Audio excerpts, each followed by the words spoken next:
राधे कृष्ण कृष्ण कृष्ण राधे राधे राधे श्याम श्याम राधे राधे राधे कृष्ण कृष्ण कृष्ण राधे राधे राधे श्याम श्याम राधे राधे राधे कृष्ण कृष्ण कृष्ण राधे राधे राधे श्याम श्याम राधे राधे कृष्ण कृष्ण कृष्ण राधे राधे श्याम श्याम राधे राधे कृष्ण राधे कृष्ण कृष्ण कृष्ण कृष्ण कृष्ण राधे कृष्ण कृष्ण कृष्ण राधे राधे राधे श्याम श्याम राधे राधे श्याम राधे राधे। भगवान की जय हो। बोले महाराज सभी संत महात्मा गुरुजन 88,000 संत महात्मा बड़े बड़े ऋषि मुनि जो जिन्होंने अपने जीवन में चारों युग पर ताप तुम्हारा चारों युग का दर्शन के लिए कर लिया, ऐसे बड़े बड़े संत महात्मा महाविराजमान है। उस बीच में सूत जी महाराज का आगमन होता है। महाराज जैसे सूत जी महाराज का आगमन तो होता है, सभी ऋषि मुनि सूत जी महाराज को देखकर खड़े हो जाते हैं और प्रणाम करने लगते हैं। बोले महाराज आइए आइए आइए। बोले क्यों महाराज, मैं तो आपसे उम्र बहुत छोटा हूँ, आप मुझे प्रणाम क्यों कर रहे हैं, क्या बात है? महाराज करे तो करे क्या। सभी ऋषि मुनि कहते हैं महाराज धन वृद्धा बल वृद्धाश्च आयु वृद्धा तथैवच ते सर्वे ज्ञान वृद्धाश्च किंकराश्च किंकरा। महाराज कोई धन में बड़ा होता है, कोई आयु में बड़ा होता है, जो ज्ञान में बड़ा होता है वह सबसे पूजनीय कहा गया है। बोले महाराज हम तो आयु में बड़े हैं लेकिन ज्ञान आपसे ज्यादा हमें नहीं है। इतने विद्वान सूत जी महाराज जैसे गए, सूत जी महाराज सभी ऋषि मुनि प्रणाम करने लगे। सूत जी महाराज को स्थान दिया गया, सूत जी महाराज बैठे विराजमान हुए।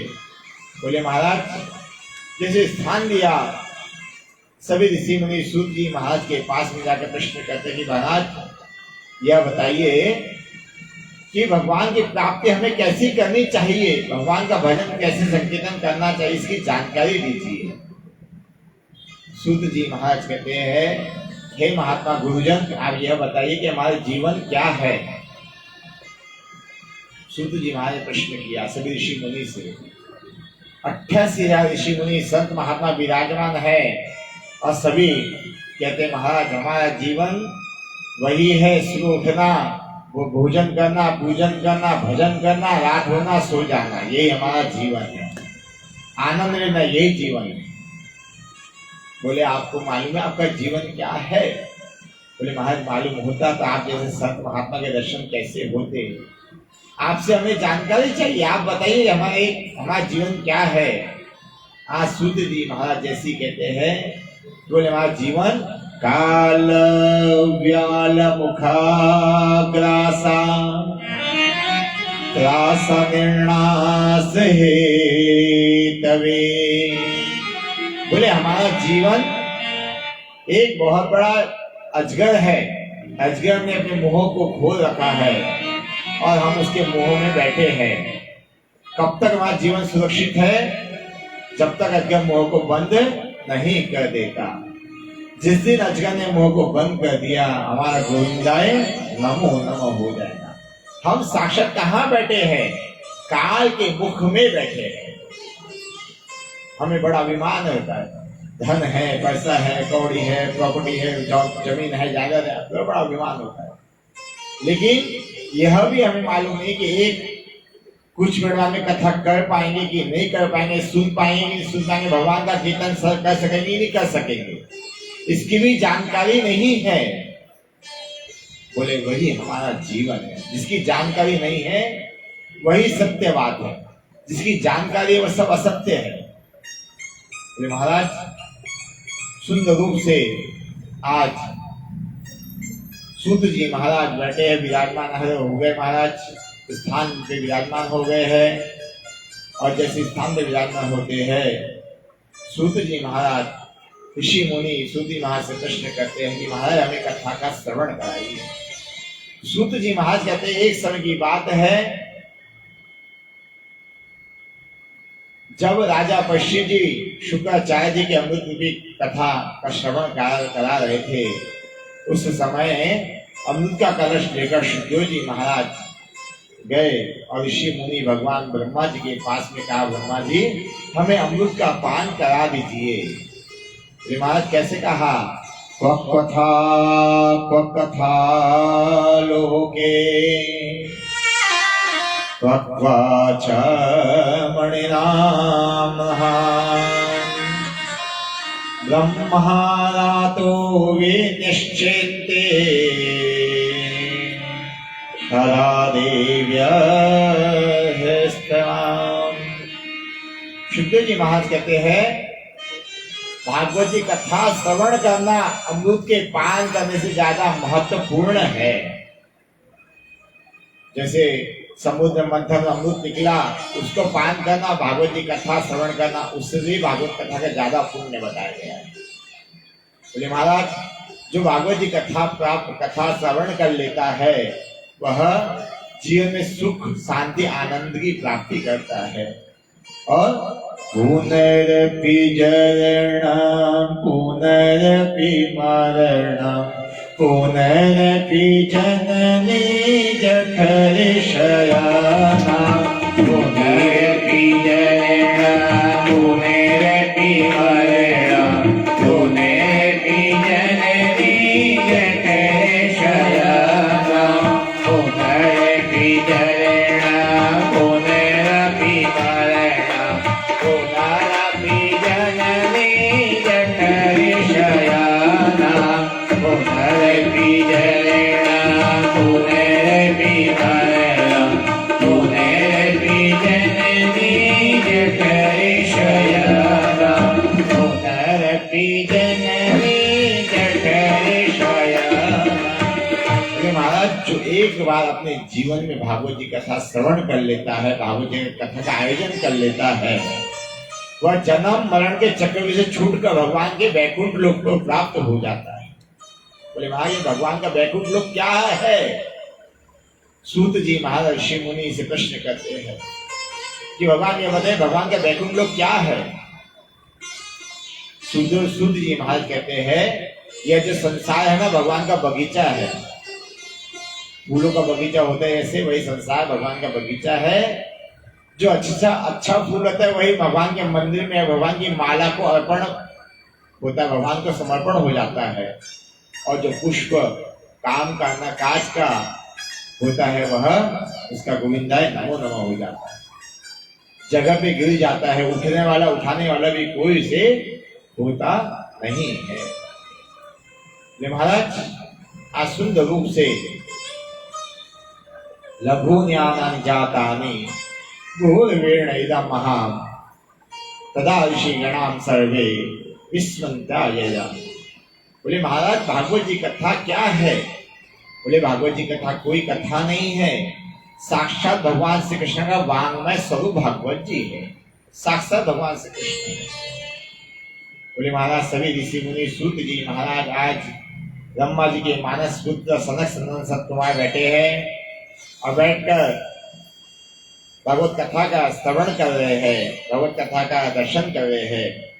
सभी ऋषि मुनि सूत जी महाराज से कहते हैं कि भगवान यह बताइए भागवत जी के लिए क्या क्या विशेष चीजें होती है जिसके लिए भागवत जी कराना उचित होता है। बोले सबसे पहले भागवत जी कराने के लिए स्थान अच्छा होना चाहिए। दूसरी बात है भागवत जी के भजनों का गान का आनंद लेना चाहिए। तीसरी बात है ज्ञान को कथा का श्रवण करना चाहिए।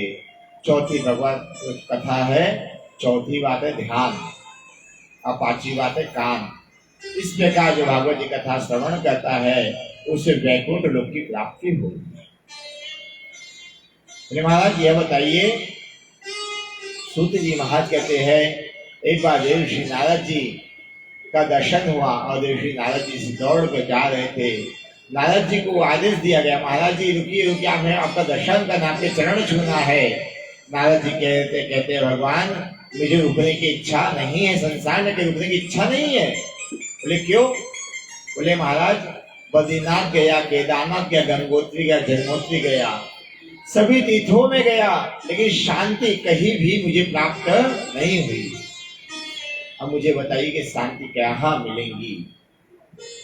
सनत कुमार के पास कहते हैं, आके कहते हैं भगवान आप बताइए शांति कहाँ मिलेंगी? जैसे शांति के भाव बताते हैं नारद जी, और जैसे नारद जी प्रश्न करते सूत जी महाराज सनत कुमार से प्रश्न करते हैं।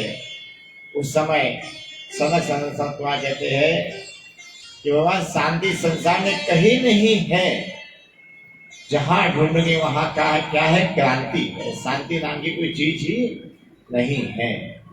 अब महाराज करे तो करे क्या?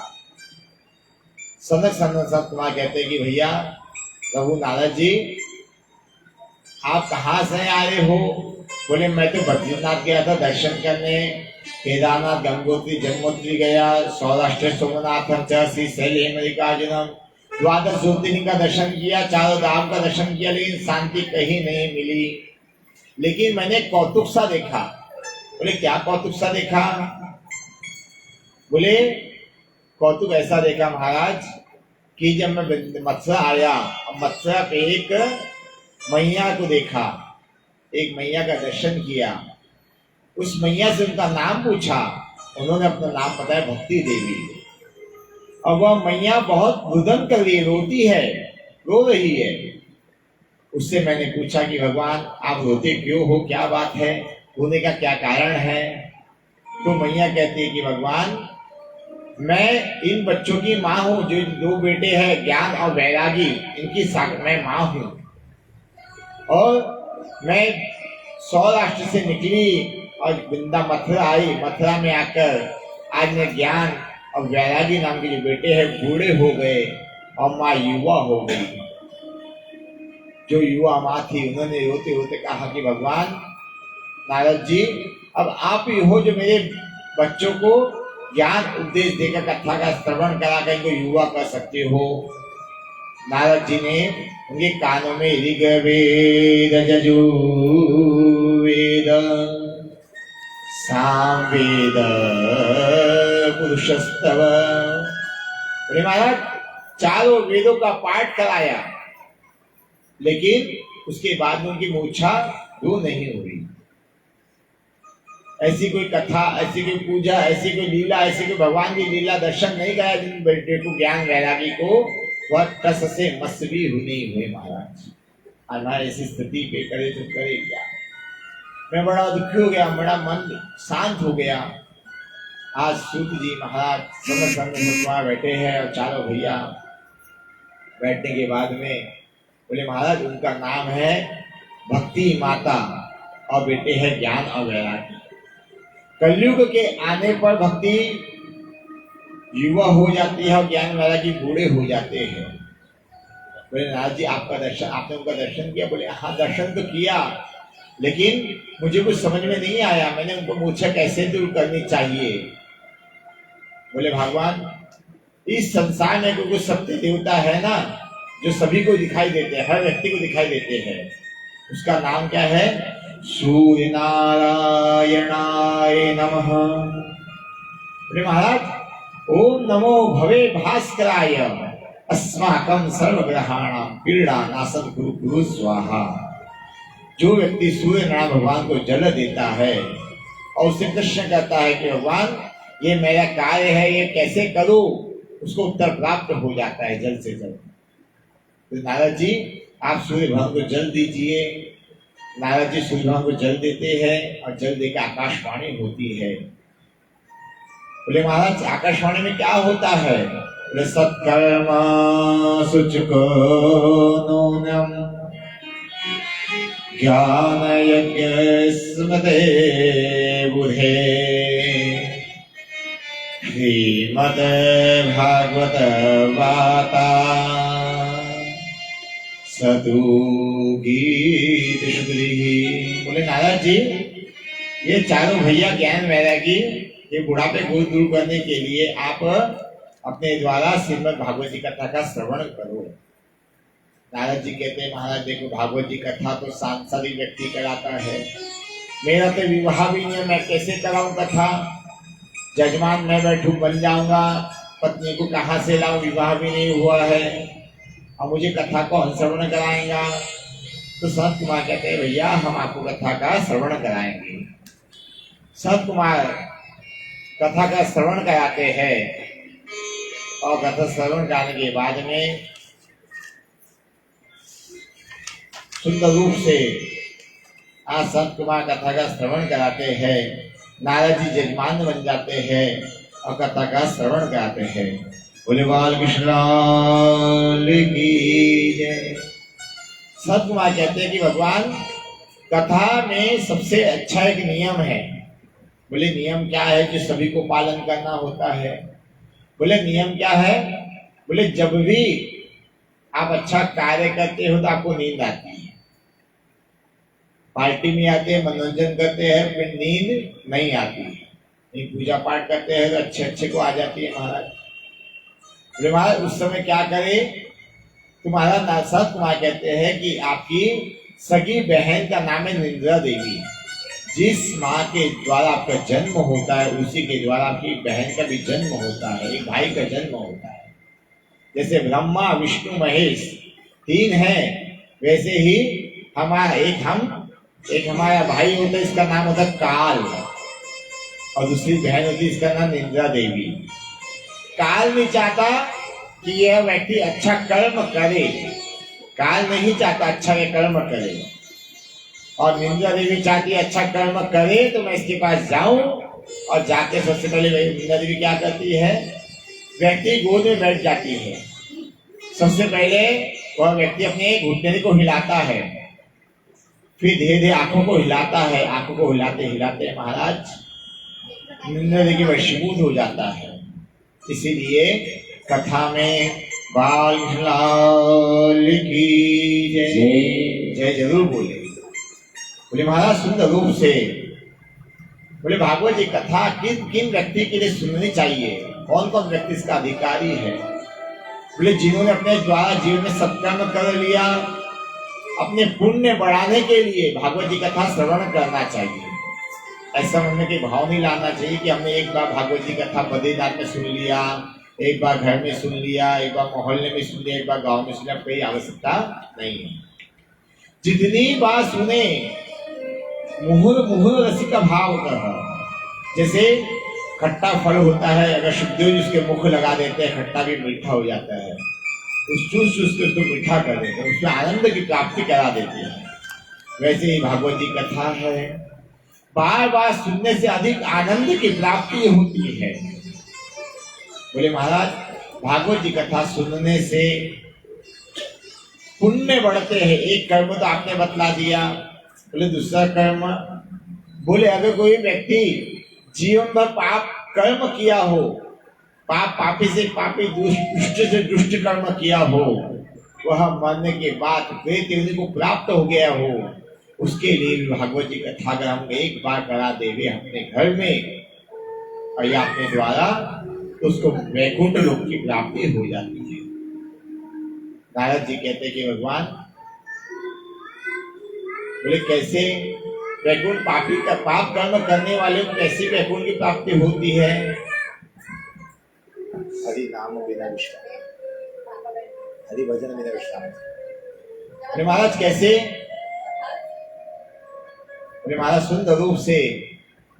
बोले महाराज जिसने अपने द्वारा पाप कर्म कर लिया अंत समय में या अंत समय होने के 3 वर्ष के बाद में या जीवन में कभी ना कभी अपने बच्चे जब तक उसका वंश चल रहा है उस पेड़ के में गिरने से पहले अगर कोई व्यक्ति कथा सुन ले, श्रवण कर ले,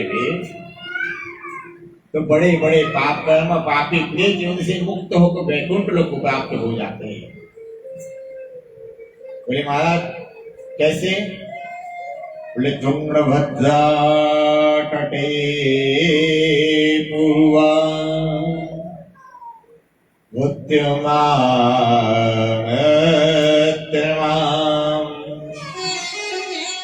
यत्र वर्णा सवर्णेषु सत्कर्मं तत्परा। तुंगभद्रा नदी के किनारे एक पंडित जी रहते थे जिसका नाम था आत्मदेव ब्राह्मण। वो आत्मदेव ब्राह्मण बड़े आत्मा से देवता थे, भगवान की पाठ पूजा करते, देवालय का भगवान का दर्शन करते, आनंद से जीवन यापन कर रहे थे। पंडित जी महाराज विवाह होता है, और पंडित जी का विवाह जब होता है तो पंडित जी की पत्नी का नाम होता है धुंधली देवी। अब धुंधली देवी क्या करे महाराज? आत्मदेव ब्राह्मण यथा नाम तथा गुणा, जैसा नाम होता है वैसा ही गुण भी व्यक्ति में होता है। महाराज जिस प्रकार पंडित जी आत्मा से देव थे, जजमान पूजा पाठ करता, दान दक्षिणा देकर सत्कर्म करके पंडित जी आगे चले जाते, अब पत्नी दान दक्षिणा के जजमान के घर जाकर जजमान झगड़ा करता। पंडित जी पूजा पाठ करने जाते, पत्नी पूरा घर का कूड़ा कचरा बाहर निकाले, सुपड़े में ले कभी अड़ोसी के घर पे, कहीं पड़ोसी के पे, सामने वाले घर पे डाल आते। बोले महाराज लोगों ने देखा कि ये कर्म अच्छा नहीं हो रहा है, और ये पंडित जी की पत्नी है, हमने इससे बोलना उचित नहीं है, पंडिताई होती है। महाराज करे तो करे क्या? बोले महाराज पंडित जी को लोगों ने बता दिया कि भैया आप एक कार्य कर सकते हो पंडित जी। बोले क्या कार्य करना है? बोले कुछ नहीं, आपकी जो पत्नी है ना, बीते दिन में पत्नी आ जाती है। बोले नहीं, आपकी पत्नी बहुत अच्छी है। और जजमान लोग पंडित जी के सामने कुछ बोलते नहीं, और न बोलने के महाराज आज वह विवाह कर्म होता है। विवाह कर्म होने के बाद में एक समय आता है, आपका ब्राह्मण बड़ा दुखी हो जाता है कि लोग मुझे कुछ बोलने आते हैं और पत्नी का मुख देखते ही लोग चले जाते हैं, ऐसा क्यों? और पत्नी देखते तो बोले महाराज पत्नी नहीं तो अनसुईया के बाद नंबर लगाओ, ऐसी पत्नी है महाराज, सती सावित्री बनकर रहती पति के सामने। महाराज करे तो करे क्या? जब आत्मदेव ब्राह्मण ने मन ही मन सोचा कि ये पति और पत्नी के बिना जीवन चलने वाला नहीं है, हम वहां एक बाल गोपाल हो जाए। अब बाल गोपाल के लिए खूब प्रयत्न किया, जीवन भर प्रयत्न किया, वृद्धावस्था आ गई। अब वृद्धावस्था आ गई, आते आते संतान की प्राप्ति नहीं हुई। आत्मदेव ब्राह्मण बैठे नदी के तट पे जाए, जंगल में जाए, जलाशय में जाए, सरोवर में जाए, स्नान करे, संध्या वंदन करे, गायत्री मंत्र का जप करे, दान पुण्य सत्कर्म करे, और सब भगवान से हाथ जोड़ के प्रार्थना करे, भगवान आज नहीं कल, कल नहीं कल, आज जब भी मेरे हमारे घर में आ जाना भगवान, आप जन्म लेकर आ जाना। जैसी कहा आज करे तो करे क्या? शुद्ध भाव स्वभाव से आत्मदेव ब्राह्मण जंगल में जाते हैं, और जंगल में जाकर तपस्या में लीन हो जाते हैं। जब तपस्या में लीन हो जाते हैं और संत महात्मा का आगमन होता है, श्रीमन नारायण नारायण नारायण, श्रीमन नारायण नारायण नारायण, श्रीमन नारायण नारायण नारायण, श्रीमन नारायण नारायण नारायण, श्री हरि नारायण नारायण नारायण, श्री हरि नारायण नारायण नारायण, श्रीमन नारायण नारायण नारायण,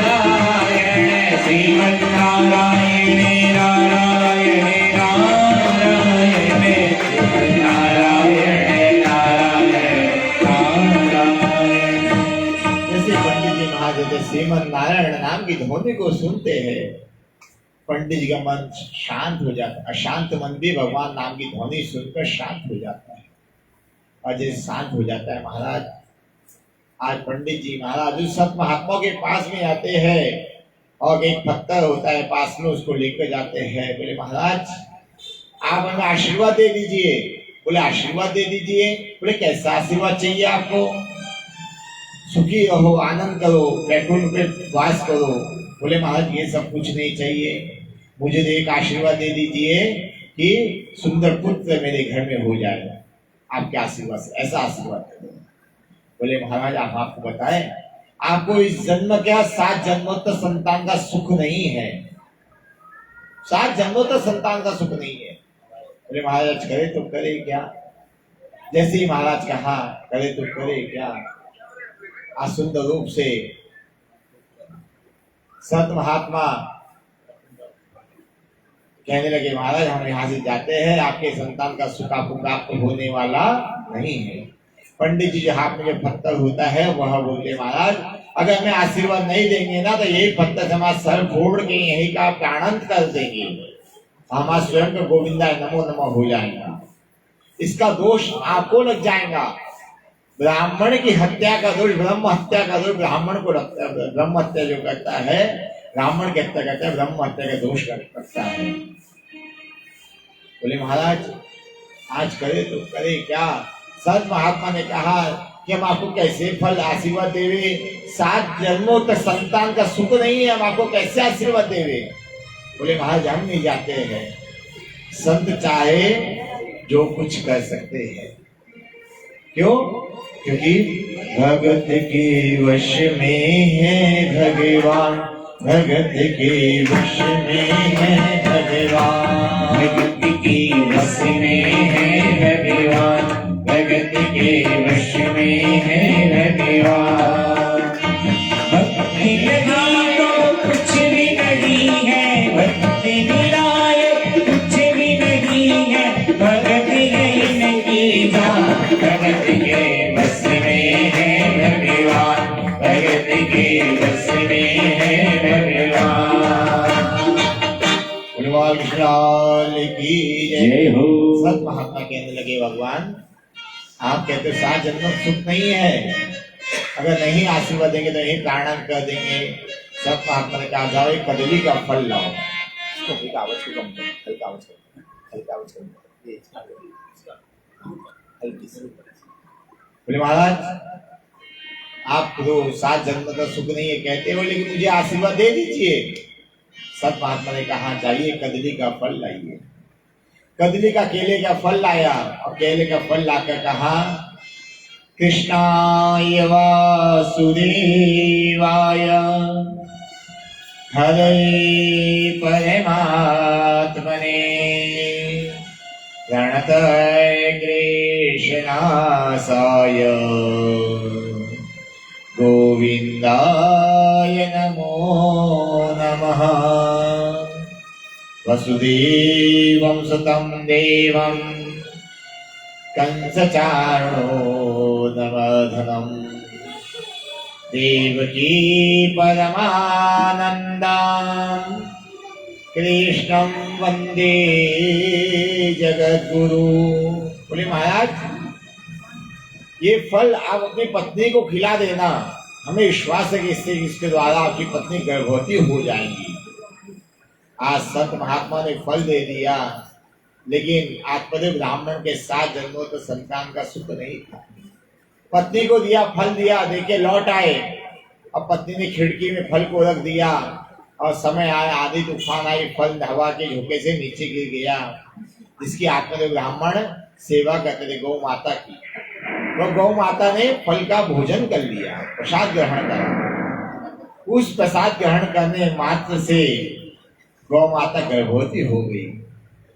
आत्मदेव ब्राह्मण ने आने के बाद में पत्नी से पूछा देवी आपने फल का ग्रहण कर लिया? बोले वह हाँ कर लिया है, आपने जैसा कहा था वैसा ही कर लिया है। पति से झूठ कही और झूठ कहने के बाद में गौ माता ने प्रसाद का ग्रहण कर लिया। बोले महाराज, नारद मुनि कहते हैं सूत जी महाराज से, सूत जी महाराज ये बताइए कि धुंधली देवी संतान के प्रति क्यों नहीं होती थी, क्या कारण था उसके पीछे। बोले एक तो कारण था कर्म प्रधान विश्व चिराखा, जो जस कर्म तस फल चाखा। बोले कर्म प्रधान होते हैं, कर्म अगर प्रधान है तो जैसा कर्म में वैसा फल आपको प्राप्त होता है, तथा होने वाला नहीं है। बोले महाराज एक तो ये बात है। दूसरा, धुंधली देवी नहीं चाहती थी कि अपना स्मार्टनेस चले जाए। युवा अवस्था में अगर गर्भवती हो गई तो धुंधली देवी मन ही मन सोचती कि कैसे रहूंगी, कैसे खाऊंगी, कैसे कपड़े पहनूंगी, कैसे भोजन करूंगी, कैसे शयन करूंगी। उसको अपने सुंदरता पर और अभिमान था, इसलिए संतान होने नहीं देती थी। एक दूसरा कारण यह भी था। महाराज एक दिन वहां धुंधली देवी जाती है, अपनी पद सहेली के पास में आती है और सहेली के पास जाकर सहेली से कहती, सहेली ए बहन, आपके अब इधर 9 बच्चे हो गए और 10वां होने वाला है, क्या ऐसा नहीं हो सकता क्या कि आप जो 10वां होगा वो हमें संतान आप हमें दे देवे। आपके 9 बच्चे की जिम्मेदारी मैं लेती हूँ, उसके धन जो भी लगेगा उनके जीवन में मैं दे सहयोग करूंगी आपका।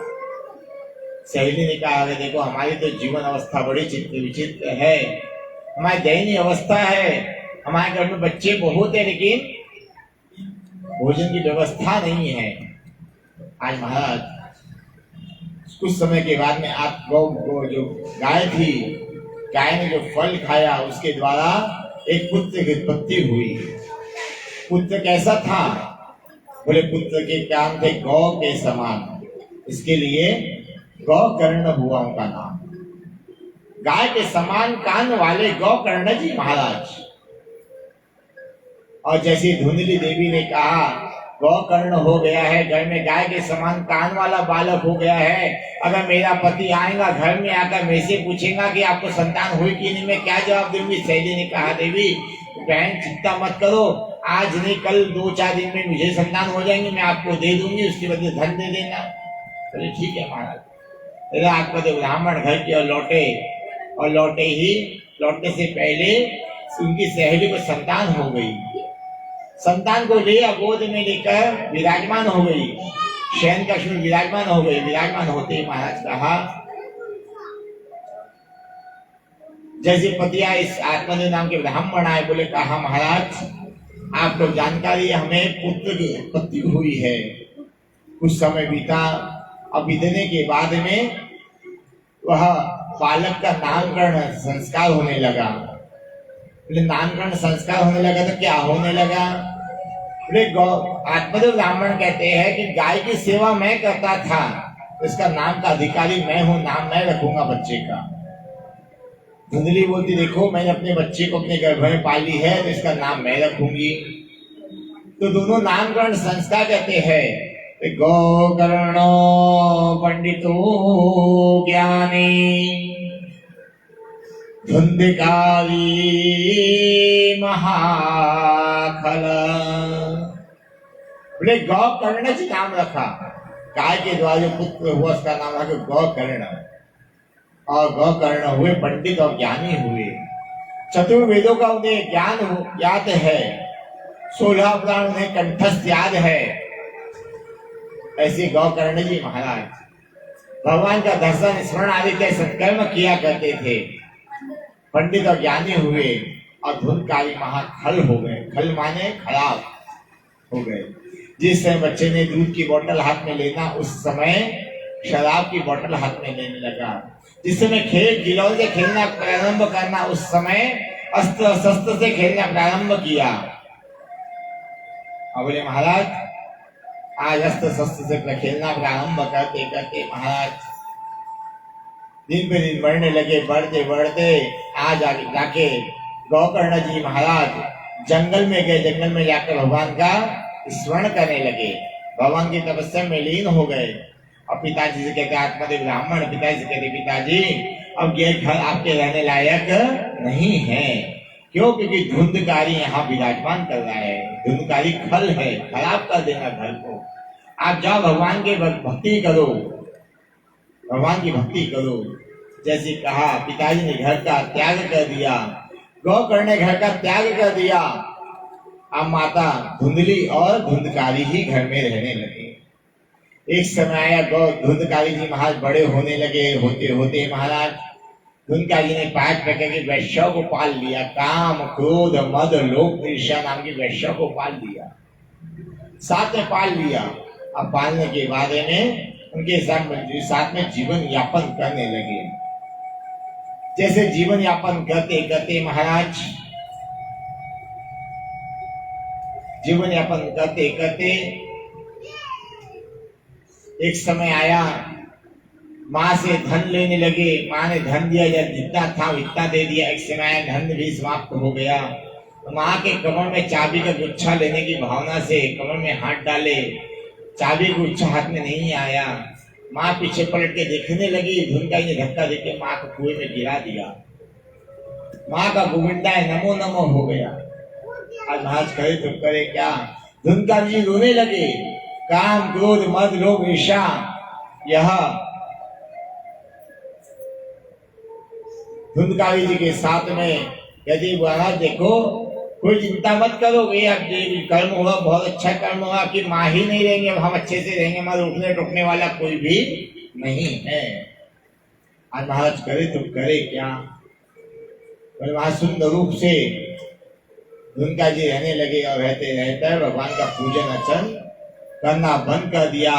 एक बहुत बड़े राजा के महल में चोरी किया, डकैती किया और डकैती कर कर राजा के धन को लेकर आए। और जैसे आने के बाद में वैश्या ने पूछा कि ये महाराज ये धन कहाँ से लाए हो। तो धुंधकारी जी ने उन्हें जानकारी दे दिया कि हमने धन राजा के महल से चुरा कर लेके आया है।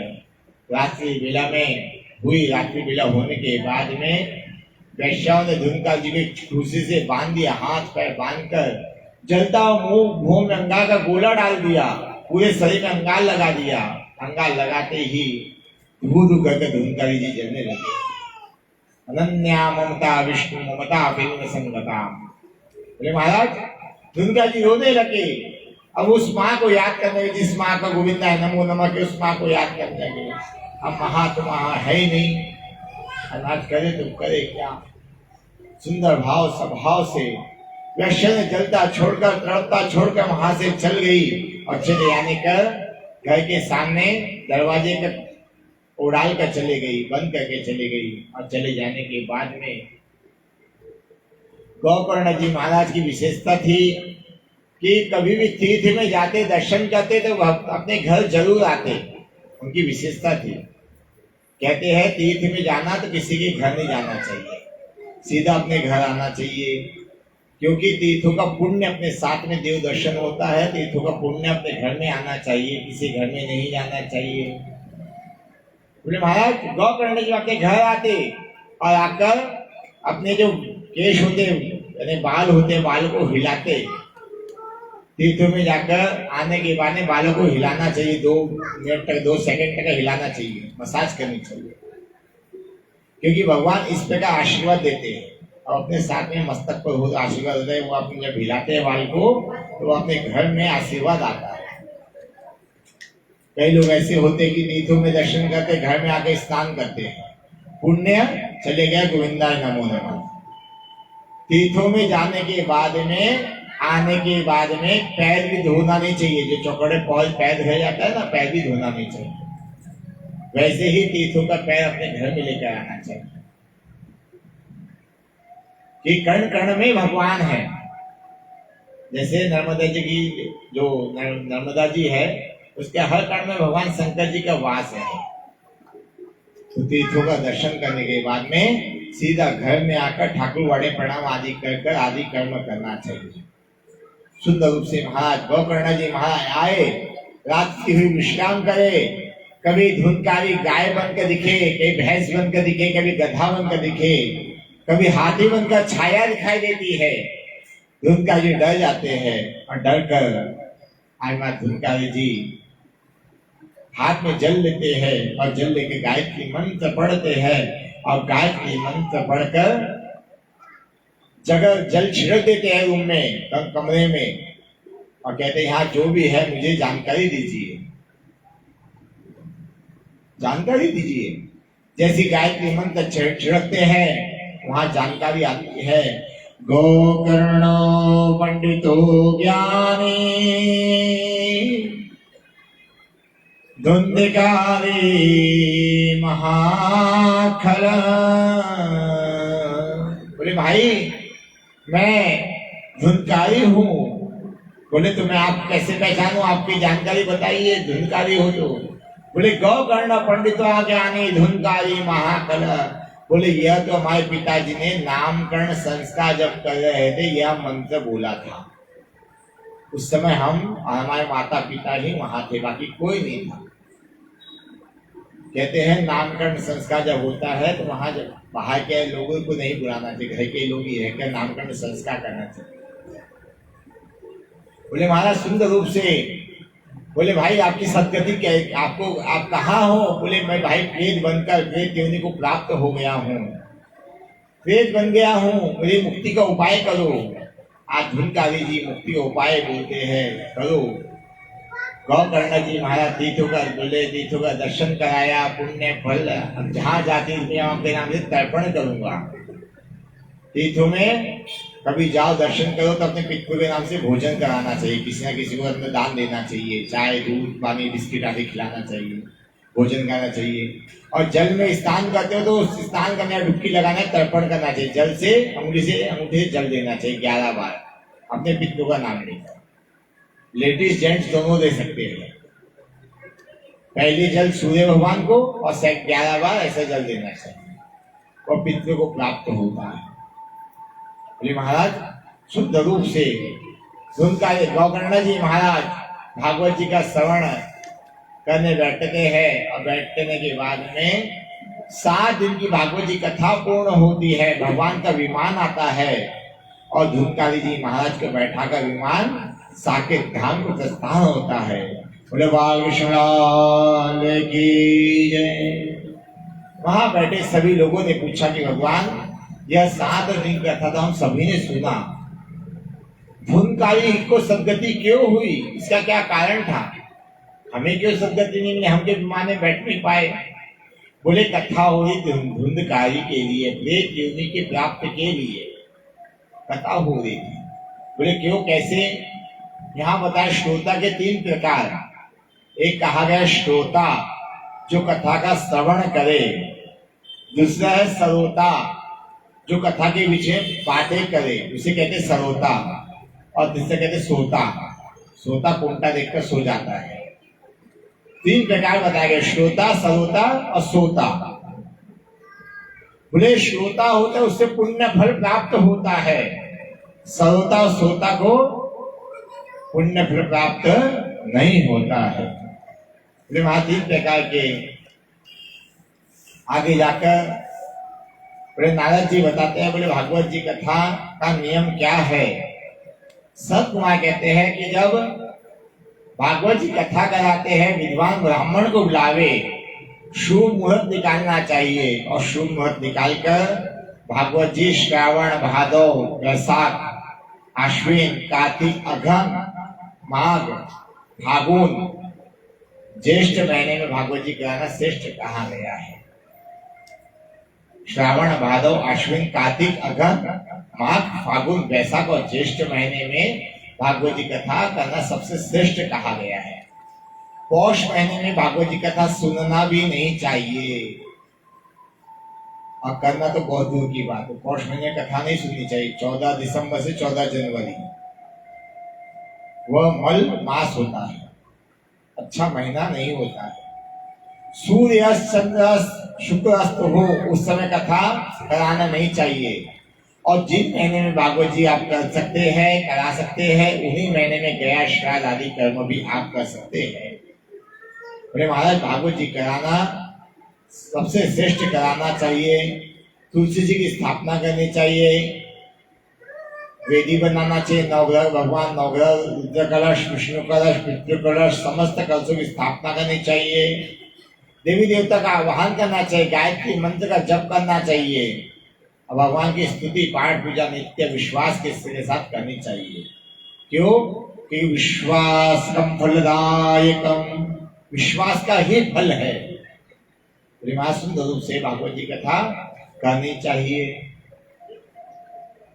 बोले हो सके तो जब भागवत जी कथा श्रवण करे उस समय उपवास रखना चाहिए। फल ज्यादा पेट भरकर भोजन नहीं करना चाहिए, यह विषय ध्यान देना चाहिए। आगे जाकर सुंदर भागवत जी कथा श्रवण करना चाहिए। बोले इसी प्रकार नारद जी ने कथा कराया और नारद जी ने सतकुमार से कथा कराकर जजमान बने, और जजमान बनकर जब 7 दिन कथा हुई तो ज्ञान भक्ति वैरागी का कष्ट दूर हुआ। बोले भागवत भगवान की जय। बोले भागवत जी के शुभारंभ करते हैं। भागवत जी क्या है?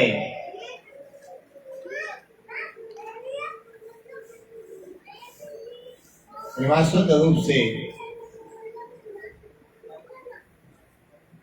आगे जाकर सूत जी महाराज कहते से ऋषि मुनि सूत जी महाराज से सब प्रश्न करते हैं कि सूत जी महाराज, हमारा पहला प्रश्न है मानव का परम धर्म क्या है? क्या परिक्रमा लगाना, मंदिर जाना है मानव का परम धर्म है? करोड़ों रुपए कमाना, करोड़ रुपए दान करने लगे धर्म है? मानव का परम धर्म क्या है, इसकी कथा में श्रवण कराइए। दूसरी बात, हम मंदिर जाते हैं, भगवान के मंदिर जाकर दर्शन करते हैं। मंदिर में देखते हैं, कोई बोलता है भगवान शंकर जी श्रेष्ठ है, कोई बोलते हैं हनुमान जी श्रेष्ठ है, कोई बोलता है देवी श्रेष्ठ है, कोई बोलता है भगवान विष्णु श्रेष्ठ है। श्रेष्ठ कौन है, इसकी कथा श्रवण कराइए। तीसरी बात, वेद में परमात्मा का नाम अजन्मा है, अजन्मा कहा गया है। भगवान राम और कृष्ण का जन्म कैसे हुआ, इसकी कथा में श्रवण कराइए। चौथी बात है, भगवान के अवतार कितने हैं। संत महात्माओं से जब जब हमने प्रश्न किया, संत महात्मा उत्तर दिया, हरि नाम हरि कथा अनंत। हरि के नाम एक नहीं, अनंत है। आजकल तो कलयुग में नए नए देवता आ जाते हैं महाराज। अधिक वर्चस्व जमाना है तो महाराज देवी आने लग जाती, घर घर में देवी आती है। देवी आ गई, हाथ मुंडी हिलाते हैं, चले देवी आ गई, माँ की पूजा करो।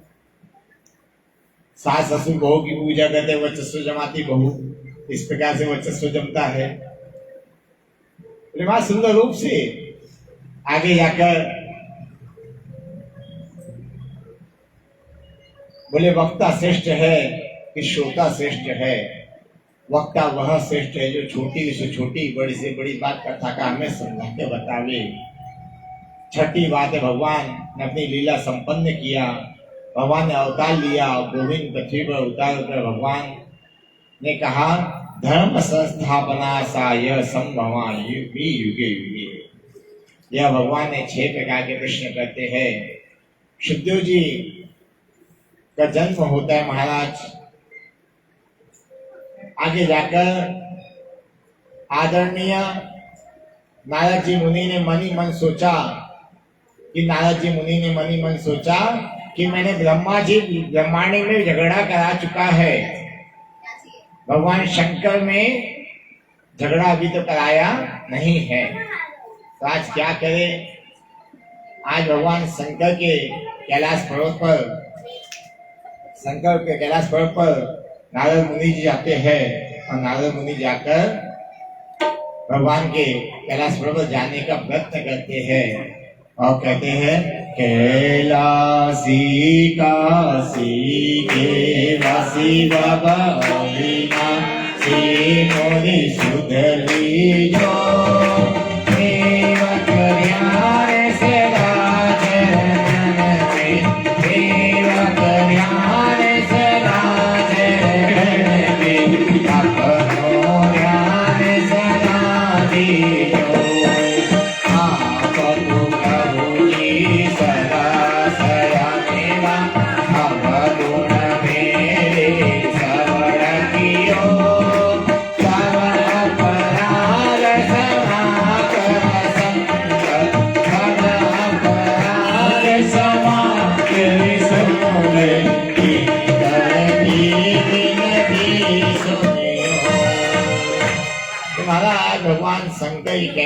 की ओर नारद मुनि जाते हैं।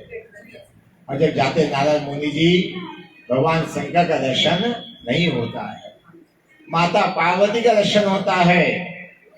नंदी भृंगी कहीं दिखाई नहीं देते, माता पार्वती दिखाई देती है। तो नारद मुनि माता पार्वती से पूछते हैं, देवी मैया आप ठीक तो हो? माता पार्वती कहती, क्या बाबा नारद जी, आजकल आना जाना छोड़ रखा है आपने, क्या बात है? दिखाई नहीं देते, भ्रमण करते गए दिखाई नहीं देते, क्या बात है बताओ? बोले नहीं नहीं ऐसी कोई बात नहीं है, बस आजकल के मुझे क्या है, लोगों कपटी जो लोग हैं उनसे मुझे बड़ा डर लगता है। नारद मुनि जी कहते हैं कि मैया कपटी लोगों से मुझे डर लगता है, इसलिए कि मैं ज्यादा जाता नहीं हूँ। तो माता पार्वती कहती है, क्या मैं आपको कपटी दिखाई देती हूँ? आप जो मेरे से कह रहे कपटी हो? बोले नहीं नहीं नहीं मैया आप तो कपटी नहीं है, लेकिन आपके जो साथ में रहते हैं ना वह महाकपटी है। बोले कौन? बोले आपके साथ में कौन रहते हैं? बोले भगवान शंकर। बोले शंकर जी बड़े कपटी है, आप कैसे बोलते हो कपटी है वो? बोले महाराज कैसे कपटी है बताओ? तो पार्वती जी बोलती कि भगवान नारद मुनि जी, मेरे जो पति है ना उनके मन में जरा भी कपट नहीं है। कहते हैं गुरु मंत्र किसी को बताना नहीं चाहिए, लेकिन मेरे पति ने गुरु मंत्र सुना और सुनने के बाद में सबसे पहले आकर मुझे कथा गुरु मंत्र सुना दिया, मुझे गुरु मंत्र बता दिया। उन्हें काय का कपट है? बोले नहीं नहीं देवी, मुझे विश्वास आके पति कपटी है। बोले नहीं नहीं ऐसा हो ही नहीं सकता। बोले चलो जाने दो, कपटी कुपटी की बात छोड़ो, और सब ठीक तो है? बोले सब ठीक है। आज माता पार्वती जी नारद मुनि जी से कहती है कि भगवान आप कहते हैं कि भगवान शंकर कपटी है, तो आपको कपट कैसे दिखाई दिया? बोले मेरे पति मुझे हर चीज बताते हैं, हर जानकारी देते हैं, छोटी से छोटी बड़ी से बड़ी बातों की जानकारी देते हैं।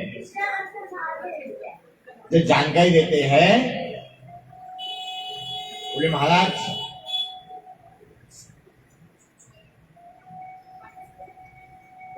छोटी से छोटी बड़ी से बड़ी जानकारी देते हैं। आगे जाकर बोले कैसे जानकारी देते हैं? अरे भाई भेजे ना, पूछे दीदी।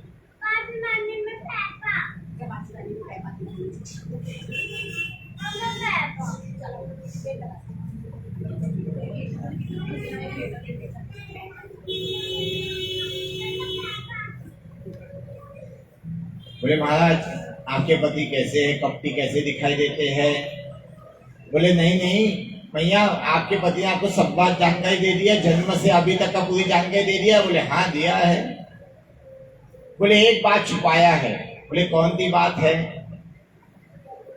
बोले वह बात है एक बात। बोले कौन सी बात छुपाया? बोले जानकारी दीजिए। बोले देवी चलो मैं आता हूँ, आप पूछ लें अपने पति से। अब माता पार्वती भगवान नारद मुनि वहां से चले जाते हैं और कैलाश पर नंदी सुभृंगी नृत्य करत है, धरत ध्यान है सुख राशि, शीतल मंद सुगंध पवन जहाँ बैठे हैं शिव अविनाश। भगवान शंकर आते हैं, नंदी पर बैठ के आते हैं। नंदी जब बैठ के भगवान शंकर आते हैं, नारद मुनि मार्ग में दिखाई देते हैं।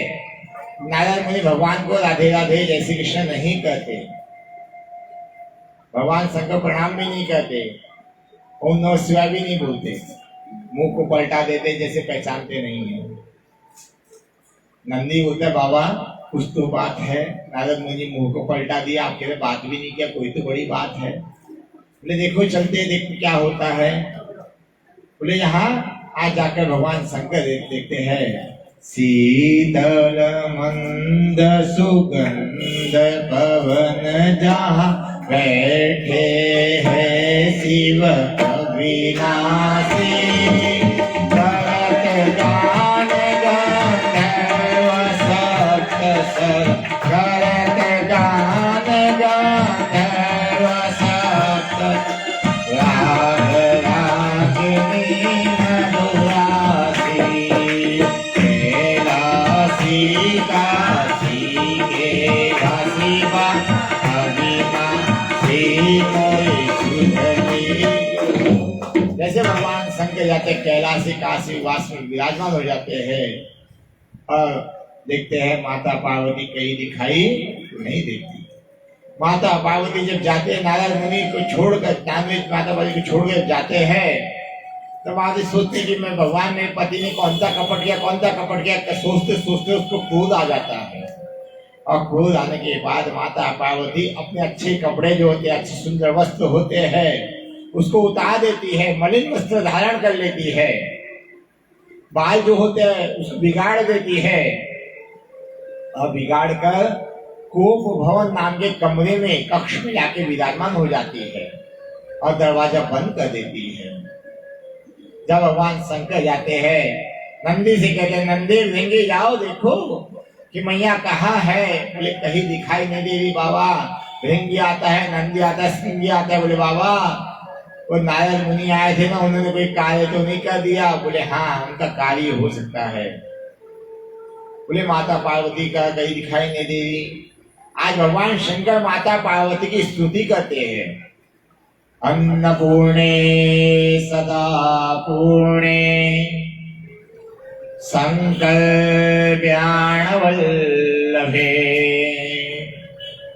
ज्ञान वैराग्य सिद्धिदां भिक्षां देहि च पार्वती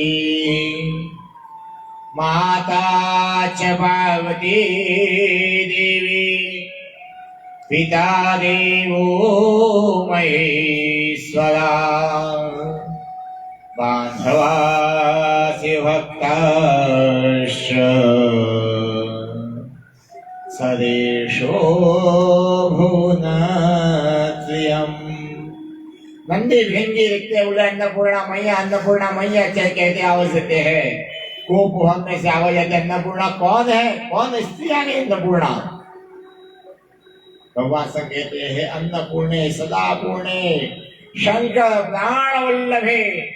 ये प्राण अवरुद्ध हो गए हैं देवी बाहर आओ। बोले मैं बाहर नहीं आने वाली। बोले प्राण चले जाए तो भी नहीं आऊंगे क्या। बोले नहीं शंकर प्राण वल्लभे। भगवान शंकर कहते हैं ज्ञान वैराग्य सिद्धितम। ज्ञान में और वैराग्य भूल चुक से कहता भूल चुके क्षमा करो पराम। आज माता पार्वती की स्तुति करते हैं भगवान शंकर। माता च पार्वती देवी। अंदर से आवाज आप कौन हो, मुझे किस हक से बुलाते हो। बोले माता च पार्वती देवी। बोले देवी आप साक्षात मेरी माँ हो, आप बाहर आओ। बोले माँ मैं हूं तो पिता कौन है। बोले पिता देवो महेश्वर। पिता साक्षात महेश्वर है, भगवान शंकर नहीं है। हाँ भगवान का एक नाम होता है महेश्वर। माता पार्वती आती है, क्रोध शांत होता है, जल पान कराती है। अब भगवान शंकर पूछते हैं कि देवी आपको क्रोध क्यों आया। बोले नहीं आजकल मुझे गांव के जो लोग हैं ना वह बताते कि भगवान शंकर कपटी है। आपने वैसा सा कौन सा कपट छुपा रखा है जीवन में बताओ। बोले जो जीवन में बातें नहीं बताना वह सब कुछ आपको बता दिया। अब तो क्या बचा मेरे आपको बताने का। आप महाराज करे तो करे क्या। बोले माता पार्वती बोलती है, मन ही मन भाव आता है। भगवान शंकर के गले में मुंडू की माला के ऊपर ध्यान जाता है और जैसी मुंडू की माला पे ध्यान जाता है भगवान शंकर की मुंडू की माला पे, वैसी माता पार्वती पूछती भगवान आपने आज तक मुझसे दूर हो गए, नंदी भृंगी से दूर हो गए, सबसे दूर हो गए, लेकिन ये मुंडू की माला से कभी दूर नहीं हुए, क्यों ऐसा, क्या कारण है। बोले महाराज उसका कारण तो एक ही है कि देवी इसकी जानकारी मैं आपको नहीं दे सकता। बोले फिर तो आप महाकपटी हुए। बोले भगवान देखो कपटी मत कहो। बार बार मैया कपटी कपटी कपटी कहती भगवान शंकर को। भगवान शंकर बोलते चलो आपको बताता हूँ। भगवान कैलाश पर्वत पर जाकर माता को एक कथा श्रवण कराते हैं। बोले क्या, हरी कथा सुना। बोले महाराज क्या। आज सुंदर रूप से माता पार्वती बैठ जाती है और बैठने के बाद में कहते हैं हर कार्य में पत्नी दाई तरह बैठ के कथा सुनती है, पूजा पाठ दाई सदा वारी दाई नहीं होती है। लेकिन भागवत जी कथा सुनते समय पति ने अपने पति के उल्टे हाथ की ओर बैठ के कथा सुननी चाहिए, तभी उसको पुण्य फल प्राप्त होता है। क्योंकि आज आप स्वयं के लिए सुन रहे हो, न कि किसी दूसरे के लिए। अगर पुण्य चाहिए तो सीधे हाथ के बैठ सकते हैं। बोले महाराज आगे जाकर माता पार्वती सीधे उल्टे हाथ के भगवान के बैठ जाती है और बैठ के बाई हाथ के बैठ कर कथा का श्रवण करती है। भगवान शंकर कथा श्रवण कराते हैं। आइए हम कथा का दर्शन करें।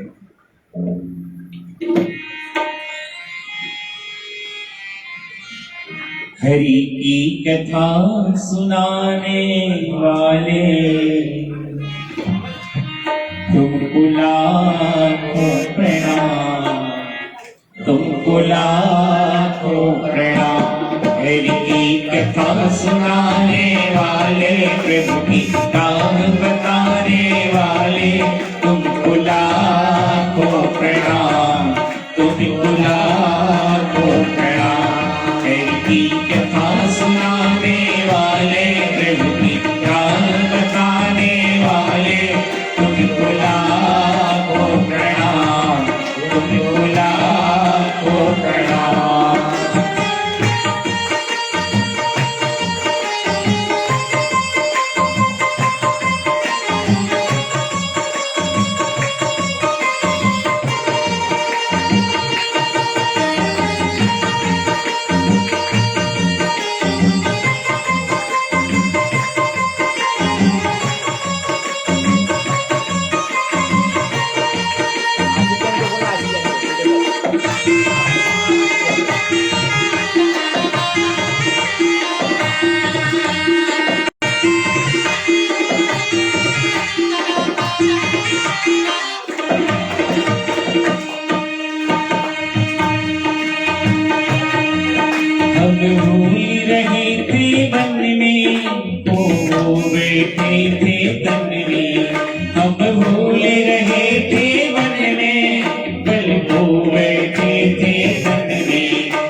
वो ज्ञान खिलाने वाले तुमको लाखों प्रणाम, तुमको लाखों प्रणाम।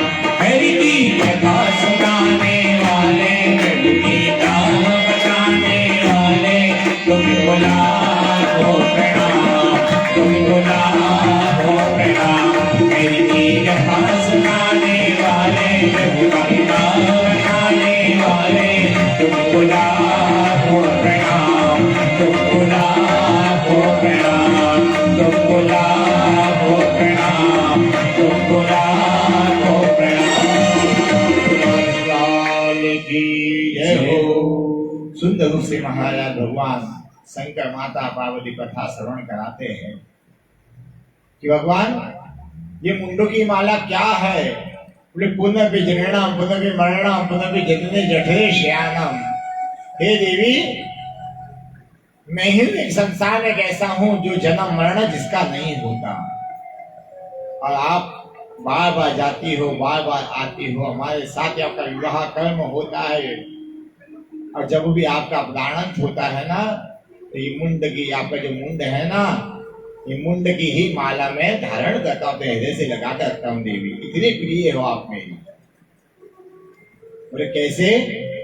बोले मतिल मुंडो, मतिल मुंडो, मुंड मुंड मति मति, भिन्न मुंडो भिन्न मुंडो, मुंड मुंड गति गति। देवी, आपके मुंड की माला धारण करता हूँ। तो भगवान कहते, माता पार्वती कहती है, भगवान आपने ऐसी कौन सी जड़ी बूटी का पान किया, वह हमें पान करा दीजिए। आज भगवान शंकर कहते हैं, ये है अमर ग्रंथि, मुक्ति पंथी, पंचम वेद निराला, हरिदर्श कराने वाला। ये है अमर ग्रंथि, मुक्ति पंथी, पंचम वेद निराला, हरिदर्श कराने वाला। ये अमर ग्रंथि, मुक्ति पंथी, पंचमी वेद निराला, हरिदर्श कराने वाला, हरिदर्श कराने वाला, हरिदर्श कराने वाला। देवी, उसके लिए आपको कथा श्रवण करनी पड़ेगी। बोले भगवान हमें वो कथा श्रवण कराइए। आज महाराज करे तो करे क्या। माता पार्वती जी कथा श्रवण करती है, भगवान शंकर बुद्ध देवी। देखो देवी, कथा श्रवण करते समय नियम एक होता है, जब जयकारा आए तब जयकारा जरूर लगाना चाहिए, पहला नियम। दूसरा, कथा के बीच में बातें नहीं करना चाहिए, ओम का उच्चारण करना चाहिए। हाँ जी का ओम का ही मतलब है हाँ जी, उच्चारण करने चाहिए। उच्चारण करते के बाद में माता पार्वती ने एक दिन कथा पूर्ण हुई, हाँ जी ओम, हाँ जी ओम, हाँ जी ओम करते करते पूर्ण कथा का श्रवण कर लिया। दूसरे दिन कथा, तीसरे दिन कथा, चौथे दिन कथा जब पूर्ण हुई, माता पार्वती को निंदा देवी गई, पास में जाकर बैठ गई, और माता पार्वती निंदा देवी वशीभूत हो गई, और वशीभूत होने के बाद में सो गई महाराज। उस समय कोई पक्षी का, एक पक्षी था जिसने अपने अंडे को दे दिया था भगवान शंकर के पीछे घोंसले में, वो उड़ के चले गया। अंडा, माता पार्वती सोई और वो पक्षी का अंडा जो था फूट गया, उसमें से पक्षी निकला। पक्षी ने जो सबसे पहला शब्द सुना, ओम ओम ओम ओम कहते कहना प्रारंभ कर दिया। कहते कहते महाराज 7 दिन की कथा हुई। भगवान शंकर ने कहा, कृष्ण की जैसी कहा जाए, माता पार्वती की नींद खुल गई। बोले भगवान कथा पूर्ण हो गई? बोले हाँ देवी। बोले विश्राम का हो बताओ देवी। बोले बस भगवान का जन्म की कथा हुई, महाविश्राम हो गया, उसके बाद कथा आगे हुई नहीं। भगवान ने कहा देवी आप सत्य कहती हो, यानी हरि कथा सुनाने वाले, कथा सुना और सुनने के बाद में विश्राम, जन्म तक की संसार हो गया महाराज। आज महाराज करे तो करे क्या। भगवान शंकर कहते हैं भगवान कार्य दर्शन क्या क्या किया, विवाह किसके साथ हुआ। बोले भगवान जन्म हुआ ये जानकारी है, आपने जय श्री कृष्ण बोल दिया, राधे राधे बोल दिया, अब कथा पूर्ण हो गई। इसका मतलब 7 दिन पूर्ण हो गए ना। भगवान ने कहा देवी अब आपको फिर वही पुनः जन्म पुनः मरणम, जन्म मरण आपका बार बार होना निश्चित है, आपको इससे कोई रोक नहीं सकता संसार में। भगवान शंकर ने सोचा कि ये तो देवी ने 14 दिन कथा तक सुना, आगे 3 दिन कथा किससे सुना। भगवान शंकर देखा, अपने जो त्रिशूल था त्रिशूल को हाथ में लिया और लेकर देखा तो वहां छोटा सा पक्षी था, वो पक्षी बोल रहा था ओम ओम। भगवान शंकर को आते देखकर, त्रिशूल लेकर आते देखकर वह पक्षी दौड़ने लगा, फड़फड़ाने लगा, उड़ने लगा। भगवान शंकर दौड़ने लगे। उस समय बद्रीनाथ धाम में व्यास जी महाराज की जो पत्नी है वटिका देवी, वह कहती है कि वटिका देवी कहती है कि भगवान हमें संतान की प्राप्ति नहीं हुई, संतान की प्राप्ति कैसे होंगी। और जैसे कहा संतान की प्राप्ति कैसे होंगी तो उनको उबासी आ गई, और उबासी आते से वह जो छोटा पक्षी था वह माँ के गर्भ में मुंह के अंदर चले गया और गर्भ में वास किया। और गर्भ में वास किया। भगवान व्यास जी महाराज ने भगवान को प्रणाम किया, बोले भगवान अब आपका वास मेरी पत्नी के गर्भ में हो गया है, बहुत बहुत धन्यवाद।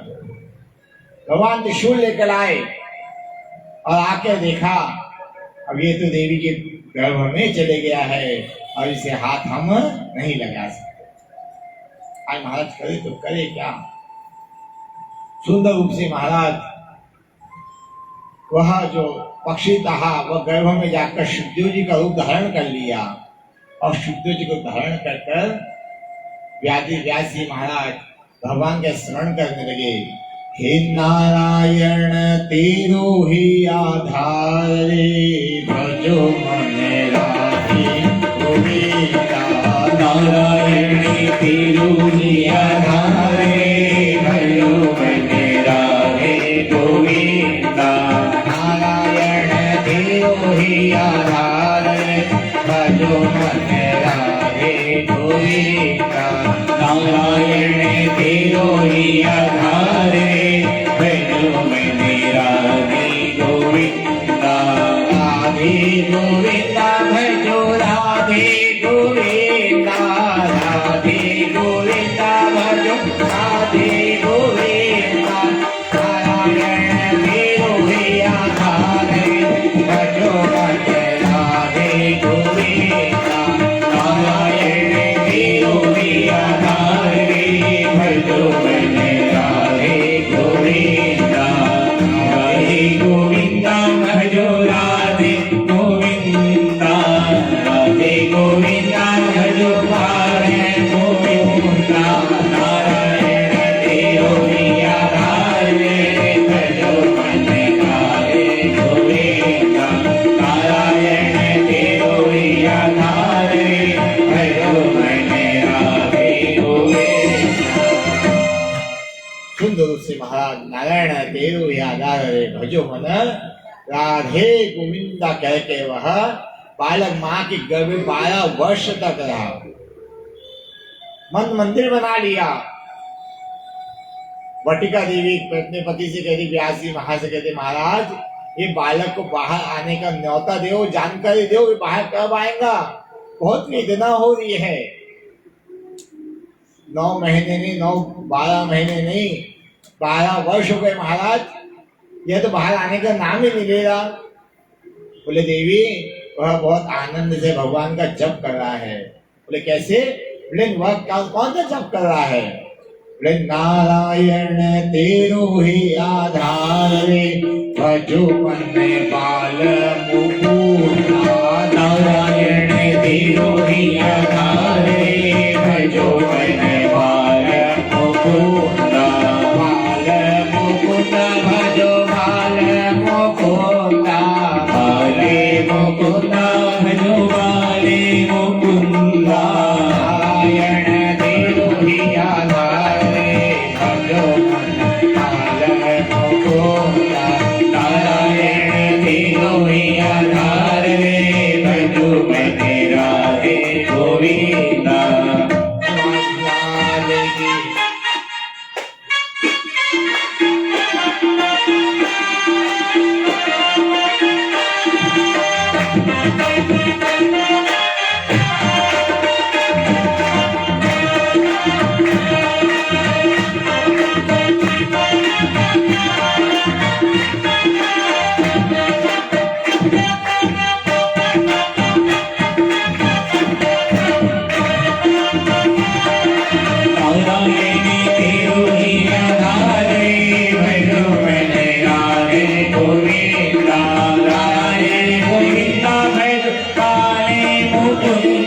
कीजिए हो।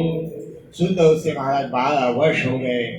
अब बाल मुकुंद करके पिताजी जब करे और वह नारायण तेरे अधरे भजो मन राधे गोविंदा जब करे। बोले महाराज माता जी को वेदना होने लगी। वह आज सुखदेव जी महाराज माँ के गर्भ में भगवान से वचन मांगते हैं कि भगवान एक वचन दो। भगवान के क्या वचन चाहिए? बोले अगर मेरा जन्म हो जाए माँ के गर्भ से बाहर चले जाए तो मुझे माया असर न करे। अगर माया मुझ पे असर नहीं करेंगी ना तो मैं जाने के लिए तैयार हूँ। अगर मेरा बेटा, मेरा दामाद, मेरा ससुर आदि कोई बोलेगा, कोई मुझे अपने नाम से अपने तत्व से बुलाएगा तो मैं जाना नहीं चाहता। आज महाराज करे तो करे क्या? सुंदर रूप से महाराज भगवान विष्णु भगवान ने चतुर्भुज अवतार का दर्शन कराया और कहा मैं आपको वचन देता हूँ आपको माया असर नहीं करेगी। आज भगवान विष्णु ने उनको दर्शन दिया। वायु का वेग आया। वायु के वेग के द्वारा सुखदेव जी महाराज का पहला प्राकट्य। बोले भगवान सुखदेव जी महाराज की जय हो। जैसे महाराज सुखदेव जी महाराज का प्राकट्य हुआ वह माता के गर्भ से बाहर आए। अब बाहर आते छोटी सी अवस्था में टुकुक दौड़ना चालू कर दिया। दौड़ते स्पीड से दौड़ना चालू कर दिया। माता ने कहा अपने बेटे को तो पकड़ के लाओ, बेटे को पकड़ लाओ, बेटा पुत्र क्या व्यास जी महाराज दौड़ रहे हैं लेकिन दौड़ कर लाने का सामर्थ्य उनमें नहीं है क्योंकि बेटा बाल्य अवस्था में है, पिता वृद्धावस्था में है। दोनों की अवस्था विपरीत है। सामर्थ्य नहीं है। आज सामर्थ्य नहीं है महाराज। आगे जाकर पुत्र कहकर पुकार रहे हैं। सुखदेव जी महाराज कहते हैं भगवान आपने तो कहा था मुझसे माया असर नहीं करेंगे। कौन है पीछे आ रहा है? बूढ़ा बाबा। बोले आपके पिता। बोले किसी को मेरा पिता नहीं है। नग्न अवस्था में दौड़ रहे हैं महाराज। छोटे छोटे बच्चे होते हैं, देखते हैं सुखदेव जी महाराज को। बच्चे बोलते नंगा बाबा आ गया, नंगा बाबा आ गया।